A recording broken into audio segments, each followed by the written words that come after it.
Brethren, on October 19th of 2019, there was a 20-year-old mentally ill fella who visited a zoo in Delhi.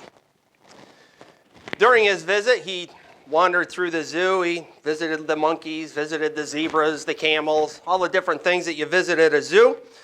He eventually came to the lion enclosure. At this point in his tour of the zoo, he decided that it'd be a good idea to evade the security and all of the safety measures surrounding the lion's den. And he entered the lion's den. He jumped over the security fence. He walked down the moat. He walked across the moat. He walked up the moat and eventually came face to face with the lion in the den. He was looking at the lion. He was kind of pretty close to the lion. At one point, he got so close to the lion that the lion swatted at him with his paw and kind of knocked him over.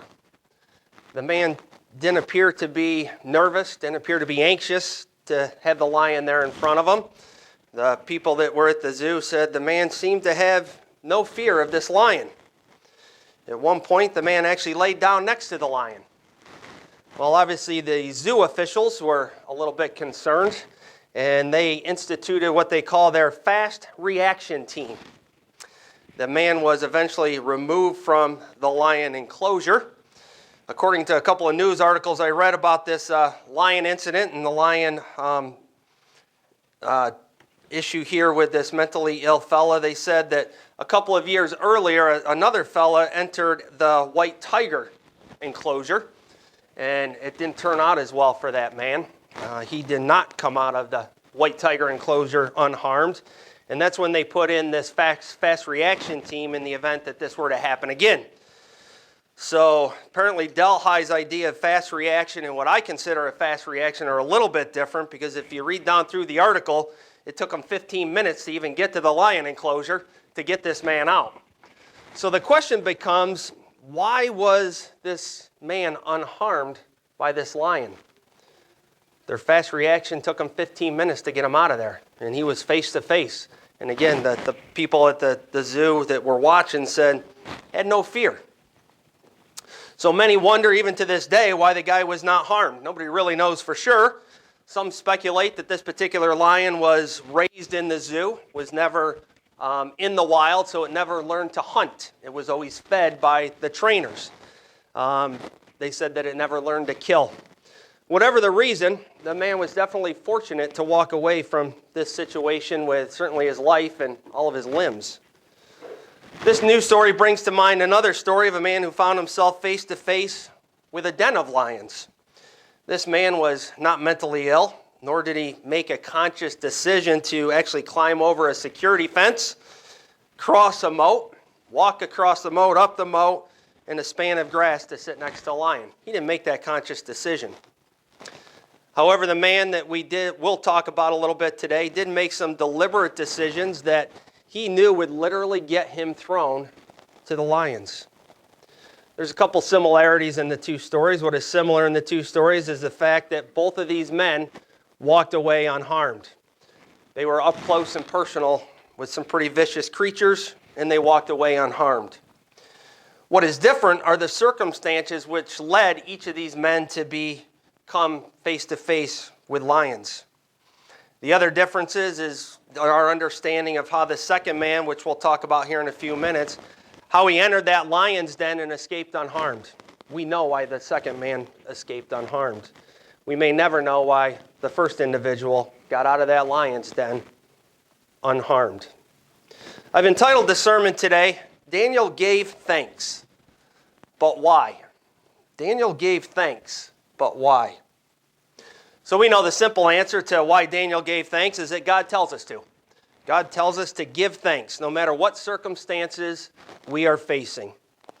We know from 1 Thessalonians 5:17, you don't necessarily need to turn there, 1 Thessalonians 5:17, it tells us in everything give thanks. In everything give thanks. For this is the will of God in Christ Jesus concerning you. God tells us that we are to give thanks in everything. We know that we give thanks through our prayers.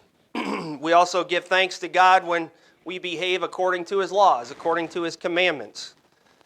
We give thanks to God when we act as a light to the world, as we are told to do in the book of Matthew.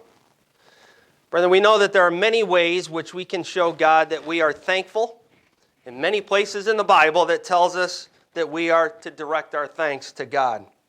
We'll take a look at just a couple of those verses. You don't necessarily need to turn there. I'm going to go through them fairly quickly. These are well-known verses that we read on a regular basis regarding being thankful. Colossians 4:2.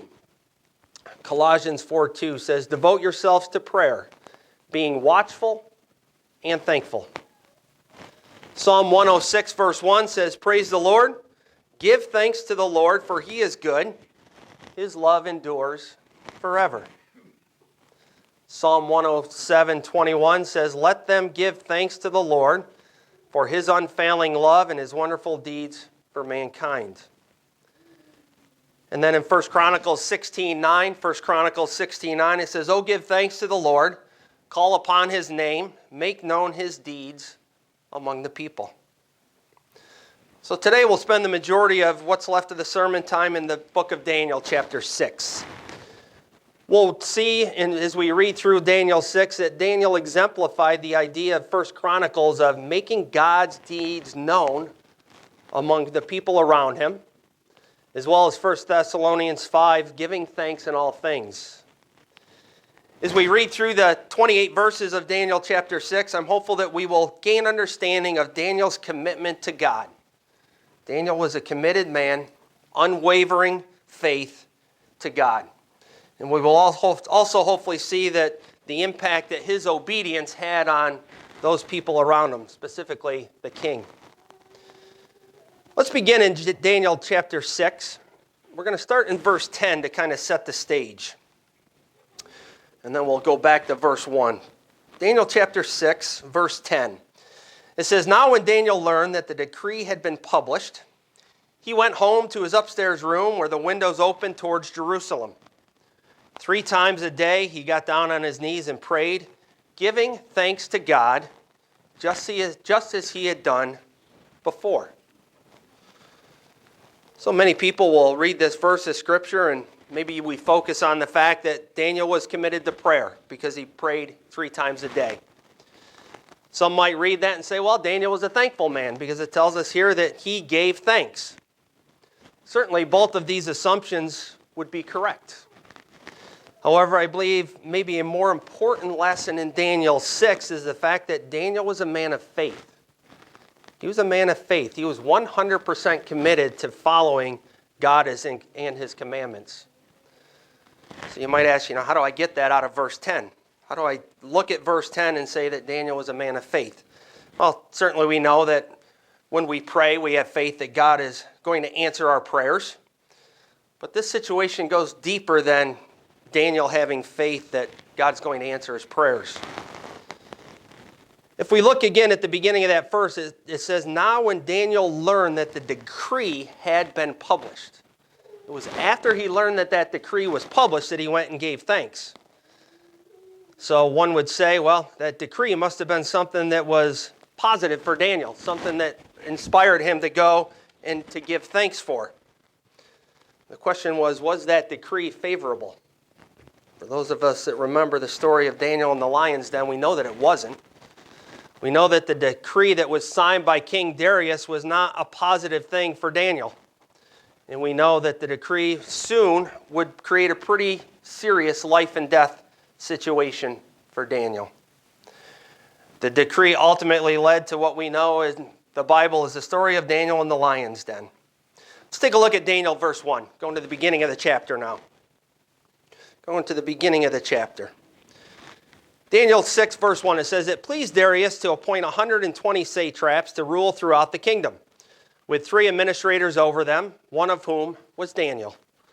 The satraps were made accountable to them so that the king might not suffer loss." So a satrap is a weird word to say a governor or an administrator, somebody that was put in charge by the king to help rule over the kingdom. We see here that Daniel was over the satraps and was one of the top 3 administrators in the kingdom. God had truly blessed Daniel God had placed him in a position where his example of being a man of God would have the potential to not only influence the people around him, but influence the guy at the top, the king. Daniel had proven himself to the King Darius before, which is why King Darius kept moving him up, so to speak, in the ranks. Verse 3, it says, "Now Daniel so distinguished himself among the administrators and the satraps by his exceptional qualities that the king planned to set him over the whole kingdom." So again, Daniel had made quite an impression on King Darius. Daniel was that employee that we would all like to have. Not only did he do his job well, but he conducted himself differently than many of those around him. We know that Daniel was a man of God because of that. We know that he followed God's laws. We know that he followed God's commandments. We know that he didn't compromise on his beliefs. You can read that in several different places in the book of Daniel. But because Daniel set himself apart, he was promoted by the king. Now, typically a promotion is a positive thing in somebody's life.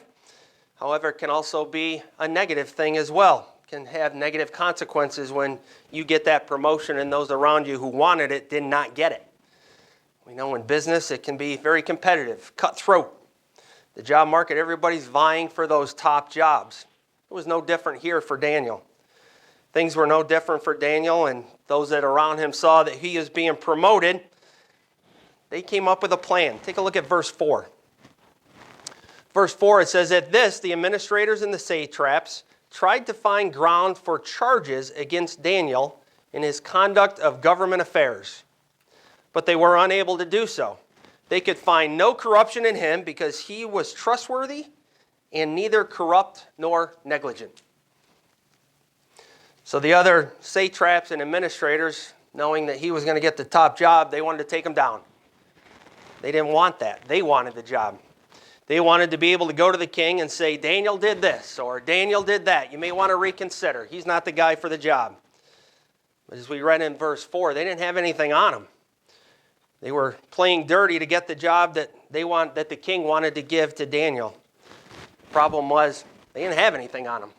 Daniel was a trustworthy man. He wasn't corrupt. He wasn't negligent. Since the satraps and administrators couldn't find any fault with Daniel, they needed to up their game, so to speak. They needed to play hardball. Take a look at verse 5. "So finally, these men said, 'We will never find any basis for charges against this man Daniel, unless it has something to do with the law of his God.'"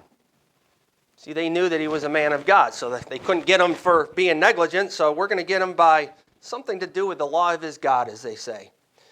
Daniel had made that impression on those around him. They knew he was a man of God. They knew that he kept his commandments and his laws. They knew that he prayed. They knew that he trusted that God was going to take care of him. They knew he was a man of faith. In verse 6, here's what happened. Verse 6, it says, "So these administrators and satraps went as a group to the king and said, 'May King Darius live forever.'" They're playing to his ego here a little bit. "May King Darius live forever," buttering him up.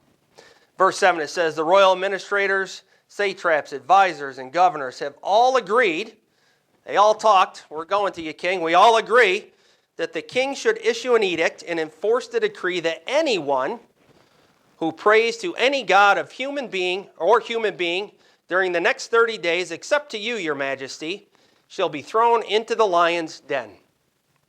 Verse 8, "Now your majesty issue the decree and put it in writing so that it cannot be altered in accordance with the law of the Medes and Persians, which cannot be repealed." Verse 9, "So King Darius put the decree in writing." Here we see that the satraps and crew, so to speak, were able to pull the wool over King Darius's eyes. They got him to sign this decree. We'll later see that it was probably unlikely that Darius was thinking about his friend Daniel when he signed this decree, because he knew that this would ultimately be a bad situation for Daniel. Take a look at verse 10, which we read earlier. Here it says, "Now Daniel, when learned that the decree had been published, he went upstairs and he prayed. The windows were open, as we read earlier. 3 times a day he got down on his knees and he prayed, giving thanks to his God just as he had done before. At this point, Daniel had known that the decree had been signed. He didn't try to hide his prayers. He didn't necessarily pray in public per se. He was in his room, but the windows were open.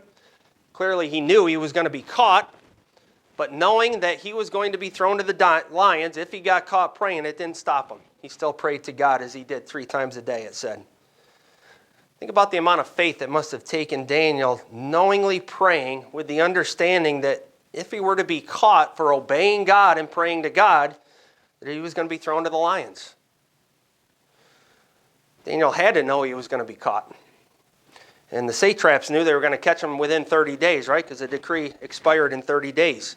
So they knew it was going to happen pretty quickly. They probably didn't expect it would happen the same day the decree was signed. At least we assume that it was the same day. It doesn't necessarily tell us that. One of the things I find interesting here is the fact that during Daniel's prayers that he gave thanks. He was going to go up and pray. He learned about this decree that if he got caught, he was going to be thrown to the lions. And he goes up and he gives thanks to God. Now we know from the scriptures we read earlier that we are to pray always. There's no qualifier. We don't stop praying if there's a chance we're going to be thrown to lions. God didn't say that. He said pray always, in all circumstances. Now, we could make some assumptions as to what Daniel was thankful for. It doesn't necessarily tell us in that particular section of Scripture, but he was probably certainly thankful for all of the blessings that God had given to him. He had put him in a place of leadership in the kingdom. Certainly everybody around him knew that he was a man of God. Daniel had risen to some high ranks in the kingdom. We will see that he was respected by the king, and most likely he was probably even a friend of the king. Daniel was thankful for having the wisdom to understand God's laws. He clearly had trust that God was going to take care of him. However, if I knew I was going to be thrown to the lions, I might give thanks, but you might pray for something else. You might pray for maybe protection. Maybe that the king would change his mind, that this decree isn't going to go forth. But Daniel gave thanks. Daniel gave thanks. Daniel had the faith and the courage to continue living God's way of life and praying 3 times a day with the windows wide open, despite the fact that he was going to get a trip to the zoo, so to speak. And in this case, he was again going to be on the wrong side of that lion enclosure. Verse 11. It says, "Then these men went as a group, and they found Daniel praying and asking God for help." So Daniel gave thanks, but it also tells us here that he did ask for some help. Maybe he did know that he was going to be thrown to the lions at that point and ask God for help. It just tells us help. We don't know what specifically that help was. Verse 12, it says, "So they went to the king and spoke to him about his royal decree. Here they said, 'Did you not publish a decree that during the next 30 days, anyone who prays to any god or human being except to you, your majesty, would be thrown to the lion's den?'" So it's funny how they phrase that as a question. They knew the answer to it. They're the ones who got him to sign the decree. Probably had a smirk on their face. They knew exactly what the ramifications were going to be for Daniel. "Did you not sign a decree?" We found him. He's over there praying. Verse 13, it says, "Then they said to the king, 'Daniel, who is one of the exiles from Judah, pays no attention to you, your majesty, or to the decree you put in writing. He still prays 3 times a day.'" Verse 14, "When the king heard this, he was greatly distressed. He was determined to rescue Daniel and made every effort until sundown to save him." At this point, the king knew what he did to his friend Daniel. The king realized that he'd been duped, so to speak, by the administrators and the other satraps by getting them to sign the decree. The men were relentless. Verse 15, it says, "Then the men went as a group to the king Darius and said to him, 'Remember, your majesty, that according to the law of the Medes and the Persians, no decree or edict that the king issues can be changed.'" You can almost picture the smirk on their faces, maybe a little bit of laughter. "You can't change it. You signed it. We got Daniel." They were probably pretty excited at this point. Verse 16, "So the king gave the order, and they brought Daniel and threw him into the lion's den. The king said to Daniel, 'May your God whom you serve continually, rescue you. It's interesting that the king tells Daniel that he's hoping that God rescues him. Daniel certainly made an impression on the king. He knew he was a faithful man, and it appears here that King Darius had some inclination that he's going to throw him to the lion's den, but he's hoping he's going to be okay because God's going to protect him. Verse 17, it says, a stone was brought and placed over the mouth of the den, and the king sealed it with his own signet ring and with the rings of his nobles, so that Daniel's situation might not be changed. It was a done deal. He's in there, he's not coming out. Verse 18, then the king returned to his place and spent the night without eating and without any entertainment being brought to him. It says here he could not sleep. The king was worried. It seems to be evident that the king had developed some sort of a friendship with Daniel. He was upset that he had signed this decree that has now put his friend in the lion's den. We do not know that the king fasted per se. It says he didn't eat. I don't know that he fasted as we would consider fasting. Maybe something we can ask in the kingdom. It's probably evident that the king at some point did see Daniel fast, so maybe he did. We don't know. At least I don't know. Maybe it's someplace else in the Bible that I'm not aware of, but it just says that he did not eat. Verse 19.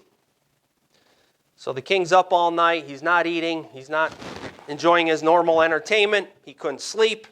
Verse 19, it says, at the first light of dawn, the king got up and hurried to the lion's den. Verse 20, when he came near the den, he called to Daniel in an anguished voice, Daniel, servant of the living God, has your God, whom you serve continually, been able to rescue you from the lions? He still had some hope that Daniel might be okay. He's calling out to him. You can kind of imagine the suspense, waiting for the answer. Verse 21, Daniel answers. Interesting answer. Daniel said, may the king live forever. Can you imagine the relief that the king probably felt when he heard Daniel's voice? I would imagine that the king was maybe a little bit surprised by the response that Daniel gave. May the king live forever. He had just thrown him into a den of lions. He comes to check on him next day and tells the king to live forever. Again, another example of Daniel's faith, obedience to God. Here was clearly a demonstration of forgiveness that all those around would have seen. Daniel said, may the king live forever. He didn't question the king. He didn't yell at the king. Didn't appear to be angry with the king. He said, may the king live forever. The king's hope that Daniel would not be harmed came true here. Verse 22. Daniel says, my God sent his angel, and he shut the mouths of the lions. They have not hurt me because I was found innocent in his sight. Nor have I ever done anything wrong before you, your majesty. Maybe that was a little dig. I don't know. Yeah, God protected me. You threw me in here. I didn't do anything wrong to you either, king. I don't know what his attitude was. It doesn't tell us. But he wanted to make it clear that Daniel was, first and foremost, gave credit to God for saving him. But he also took the opportunity here to remind the king that he had never done anything to him. Daniel was a faithful servant. He was faithful to God first, but clearly he was loyal to the king as well. Verse 23, it says, the king was overjoyed. The king was overjoyed and gave orders to lift Daniel out of the den. And when Daniel was lifted from the den, no wound was found on him because he had trusted in God. Brethren, when we trust in God, he takes care of us. He took care of Daniel. Look at verse 24. Look at verse 24. Here's where the satraps kind of got a little taste of their own medicine. At the king's command, the men who had falsely accused Daniel were brought in and thrown into the lion's den, along with their wives and children. And before they reached the floor of the den, the lions overpowered them and crushed all of their bones. we really see the impression that Daniel had on the king. Take a look at verse 25 as we come to the close of the story here. Verse 25, it says, "Then King Darius wrote to all nations and peoples of every language in all the earth. He said to them, 'May you prosper greatly.' Verse 26, 'I issue a decree that in every part of my kingdom people must fear and have reverence for the God of Daniel. For he is the living God. He endures forever. His kingdom will not be destroyed, and his dominion will never end.'" The king saw the great power of God, the way he protected Daniel and brought him out of the lion's den. Verse 27, it says, "He rescues and he saves. He performs signs and wonders in the heavens and on earth. He has rescued Daniel from the power of the lions." Daniel was definitely a light in this kingdom. His obedience to God, his trust in God, his faith was seen by the king. The miracle that God had performed on behalf of Daniel was definitely seen firsthand by the king as well. This caused the king to acknowledge the power of God, and he broadcast that to the entire kingdom. And now for the fairy tale end of the story of Daniel. Not that coming out of the lion's den isn't pretty fairy tale ending in and of itself, but it gets better. Verse 28, it says, "So Daniel prospered during the reign of Darius and the reign of Cyrus the Persian." So because Daniel was faithful, because he was obedient to God, he was saved from the lions. The king recognized the power of God. He shared that with the entire kingdom. And in the end, Daniel prospers. What a demonstration of the power of God and why we want to obey and follow him. Take a look at Proverbs 3, verse 1 as we begin to wrap up the split sermon this morning. Proverbs 3, verse 1. It says, "My son, do not forget my teaching, but keep my commands in your heart.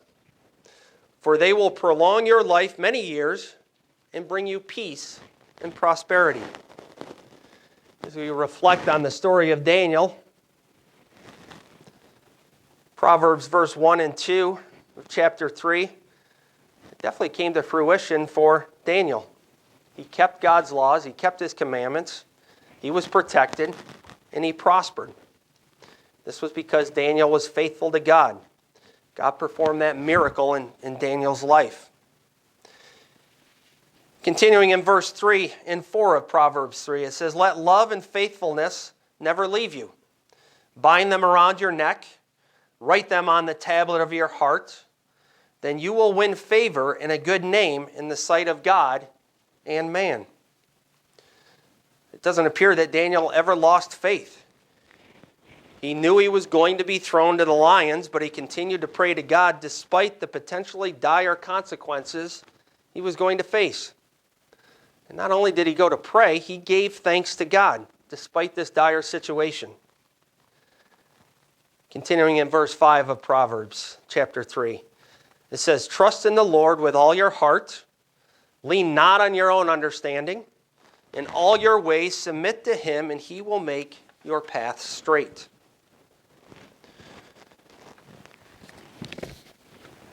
Brethren, as Satan the devil roars around like a lion looking to devour us, it will be our trust in God, it'll be our faith in God, it'll be our obedience to God that is going to save us and bring us through to the kingdom. Although we may never literally be thrown into a lion's den, we are certainly walking around in one every single day by this world that is controlled by Satan and his demons. Hopefully we can find at least some inspiration in the story of Daniel to keep our focus on God, never to hide our faith from those around us. If we remain faithful, we know that God will see us through and bring us into his kingdom at the return of Jesus Christ. We know that we may face some difficult circumstances in the new year, but never let us forget to give thanks to God and have complete faith that he will take care of us.